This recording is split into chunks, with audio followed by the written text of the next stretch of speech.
Greetings, Leoneers! I would like to welcome you to the Dev Diary from our 151st sprint. Yet again, a new functionality was added to the checklist configuration. You can now add custom links to every checklist item. It should be super useful if you want to attach a set of instructions or internal company rules regarding some tasks. A small but useful addition if your company uses more than one AOC. You can now select default AOC when you are adding new aircraft to Leon.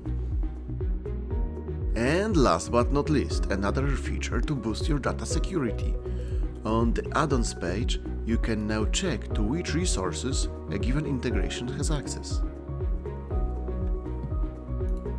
And that is it. For a full list of our updates and amendments, you can check our release notes. And in the meantime, if you want to learn more about Leon, please check our LinkedIn page and YouTube channel.